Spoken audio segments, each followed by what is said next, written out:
La acción humana. Tratado de Economía. Por Ludwig von Mises. 152. Cuarta parte. La cataláctica o la teoría del mercado. Capítulo 18.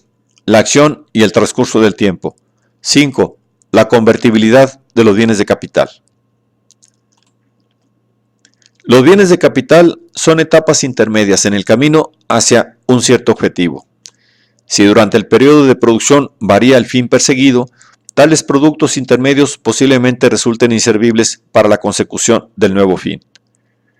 Algunos de esos factores de producción resultarán totalmente inutilizables y las inversiones efectuadas para su producción deberán conceptuarse como pura pérdida. Otros, en cambio, podrán emplearse en el nuevo proyecto previa a la oportuna adaptación. Los costes de tal acomodación podían haberse evitado si desde un principio se hubiera perseguido el actual objetivo. Una tercera partida de esos bienes de capital podría emplearse en el nuevo proyecto. Sin embargo, si cuando fueron producidos se hubiera sabido que iban a emplearse de modo distinto, en su lugar se habría podido fabricar otros bienes económicos igualmente idóneos para rendir el servicio ahora requerido. Por último, algunos de los bienes en cuestión podrán aprovecharse en el segundo proyecto tan perfectamente como en el primero. No sería preciso aludir a estos hechos tan evidentes si no fuera por la necesidad de refutar errores muy extendidos. No existe capital en forma abstracta o ideal independiente de los correspondientes y específicos bienes de capital en que aquel se materializa. Si de momento pasamos por alto, ya examinaremos después el asunto, la cuestión que la tenencia de numerario plantea en relación con la composición del capital, advertiremos que, invariablemente, el capital toma cuerpo en bienes de capital y que es afectado por cuanto acontece a estos bienes. El valor de un cierto capital depende del valor de los bienes de capital que lo integran. El equivalente monetario de determinado capital viene dado por la suma de los equivalentes monetarios de las diversas partes integrantes de ese conjunto al cual aludimos al hablar en abstracto de capital. No existe nada que pueda considerarse capital libre. El capital se presenta siempre bajo la forma de específicos bienes de capital. Dichos bienes de capital resultan perfectamente utilizables para determinados fines, menos aprovechables para otros cometidos y totalmente inservibles en el caso de que se busquen terceros objetivos. Cada unidad de capital, consecuentemente, resulta de uno u otro modo capital fijo, es decir, capital destinado a un cierto proceso de producción. La distinción que efectúa el hombre de negocios entre capital fijo y capital circulante es simplemente de grado, no de esencia. Todo lo que se puede predicar del capital fijo puede igualmente decirse, si bien en grado menor, del capital circulante. Todos los bienes de capital tienen un carácter más o menos específico.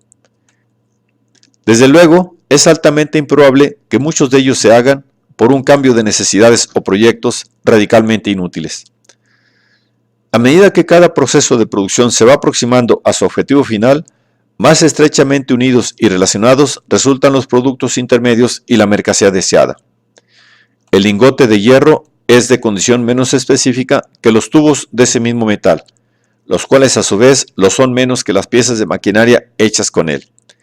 La variación de un proceso de producción se hace cada vez más difícil cuanto en mayor grado ha progresado y más cerca consecuentemente se halla de su terminación, que en definitiva es la producción de los bienes de consumo. Al contemplar, desde su inicio, el proceso de acumulación de capital, fácilmente se comprende que no puede existir capital libre. El capital solo existe materializado en bienes más o menos específicos. Al cambiar las necesidades o las ideas acerca de los métodos para remediar el malestar, varía el valor de los bienes de capital. Solo se pueden producir nuevos bienes de capital si se logra que el consumo sea inferior a la producción. Ese capital adicional, desde el momento mismo de su aparición, se haya materializado en concretos bienes de capital. Tales mercancías habían sido ya producidas antes de convertirse, por constituir excedente de producción sobre consumo, en bienes de capital. Más adelante, examinaremos el papel que en estas cuestiones desempeña el dinero. De momento baste destacar que ni siquiera el capitalista con un capital exclusivamente integrado por dinero o títulos que le dan derecho a las correspondientes sumas dinerarias posee un capital libre. Sus riquezas se hallan materializadas en dinero, se ven afectadas por las variaciones del poder adquisitivo de la moneda y además, en la medida en que estén representadas por títulos que dan derecho a específicas sumas funerarias, por la solvencia del deudor. Conviene sustituir la equívoca distinción entre capital fijo y capital libre o circulante por el concepto de la convertibilidad de los bienes de capital. La convertibilidad de los bienes de capital consiste en la posibilidad de ser utilizados cuando varían las circunstancias de la producción.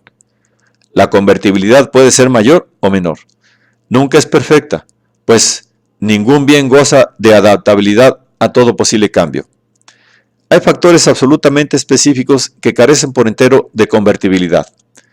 Como quiera que la conversión de los bienes de capital del destino originariamente pensado a otro destino se hace necesaria precisamente por la aparición de imprevistos cambios de circunstancias, no es posible hablar de convertibilidad en términos generales, sin indicar las variaciones ocurridas o que se supone vayan a producirse.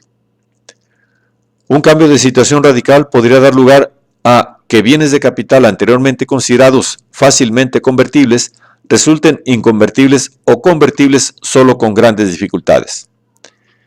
Es claro que, en la práctica, el problema de la convertibilidad tiene mayor importancia cuando se trata de bienes cuyo destino consiste en rendir servicios durante un cierto lapso temporal que en el caso de mercancías fungibles. La inutilizada capacidad de instalaciones, medios de transporte y aparatos proyectados en su día para un empleo más dilatado es de mayor gravedad que la desperdiciada al desechar materiales y tejidos pasados de moda o bienes perecederos. El problema de la convertibilidad afecta particularmente al capital y a los bienes de capital, ya que la moderna contabilidad pone las cosas enseguida de manifiesto. En realidad, es cuestión que también afecta a los bienes de consumo que el particular puede haber adquirido para su uso personal. Si varían las circunstancias que indujeron al interesado a adquirirlos, surge el problema de la convertibilidad con todas sus consecuencias. Capitalistas y empresarios, en su calidad de poseedores de capital, nunca son enteramente libres. No pueden tomar ninguna decisión ni practicar actuación alguna como si fuera esa la primera que va a obligarles. Están siempre de antemano comprometidos de una u otra manera. Sus riquezas nunca se hallan excluidas del proceso social de producción, sino que están invertidas en determinados cometidos.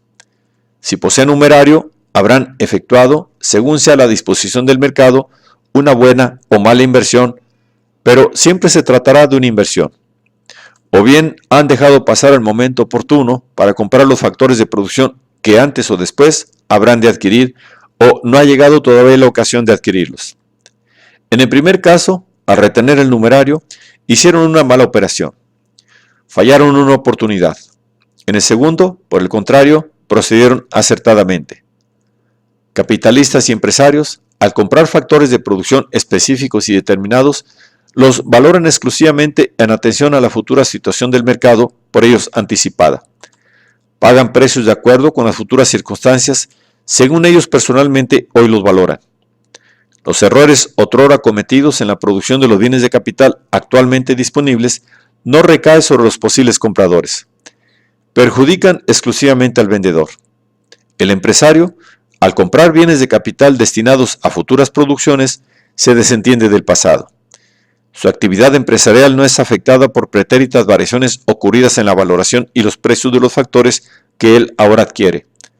Solo en este sentido puede decirse que el poseedor de metálico disfruta de riquezas líquidas y es, por tanto, libre.